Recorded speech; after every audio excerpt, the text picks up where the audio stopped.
Israel Hamas युद्ध में केवल 2 देश ही शामिल नहीं थे, बल्कि दुनिया के कई देश 2 गुटों में बटे दिख रहे हैं।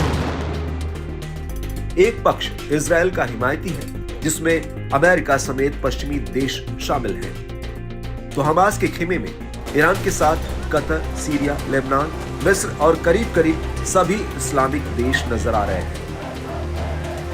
इन्हीं देशों में से एक तुर्की ने इजराइल के साथ उसके सहयोगी देशों पर भी जमकर निशाना साधा है।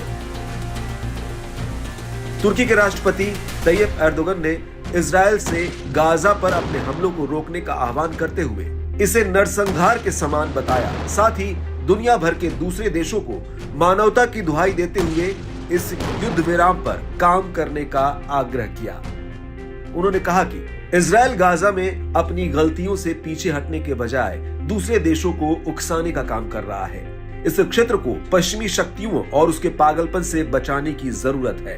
यह स्पष्ट है कि बच्चों, महिलाओं, नागरिकों का नरसंहार करके अस्पतालों, स्कूलों, मस्जिदों और चर्चों पर बमबारी करके सुरक्षा हासिल नहीं की जा सकती। क्रूरता कभी भी समृद्धि नहीं लाती। आपको बता दें कि तुर्की फिलिस्तीनियों का समर्थन करता है और आतंकवादी समूह हमास के सदस्यों की मेजबानी करता है। इसने हाल ही में गाजा पट्टी के लिए मानवीय सहायता भी भेजी है, जो सीमा बंद होने के कारण मिस्र में फंसी हुई है। अब तुर्की ने इजराइल से संयम बरतने की सलाह देते हुए उसके खिलाफ अपना रुख सख्त कर लिया है। हाल ही में गाजा के एक अस्पताल में हुए विस्फोट में बड़ी संख्या में फिलिस्तीनियों के मारे जाने के बाद तुर्की प्रदर्शनकारियों ने इस सप्ताह देश भर में इजराइल विरोधी प्रदर्शन किए।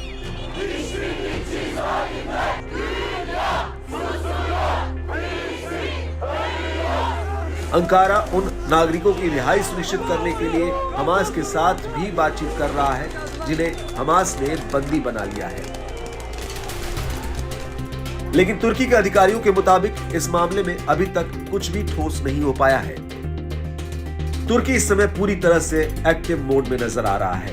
यहां तक कि राष्ट्रपति एर्दोगन ने मिस्र के राष्ट्रपति अब्देल फतह अल सीसी से भी इजराइल द्वारा नागरिकों के खिलाफ किए गए मानवाधिकारों के उल्लंघन पर चर्चा की। उधर तुर्की के विदेश मंत्री हकन फिदान ने अमेरिकी राष्ट्रपति जो बाइडेन की बुधवार की इजराइल यात्रा की आलोचना की। फिदान ने कहा, इन परिस्थितियों में बाइडेन का वहां जाना एक तरह से गाजा में हुए विनाश को मंजूरी देने जैसा है।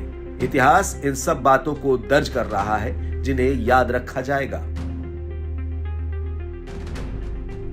इस युद्ध में दोनों गुटों के देश अपने अपने हित के मुताबिक इस पार या उस पार खड़े हैं। संभव है कि तुर्की की बातों के पीछे कूटनीति भी छिपी हो, लेकिन दूरगामी नजर से देखें तो वाकई इस युद्ध का परिणाम आने वाले वक्त में पूरी दुनिया के लिए मुश्किल का सबब बन सकता है। वैसे फिलहाल तो जमीन की इस लड़ाई में दोनों तरफ की बेबस जनता मारी जा रही है, जिनको पता ही नहीं कि उनका कसूर क्या है।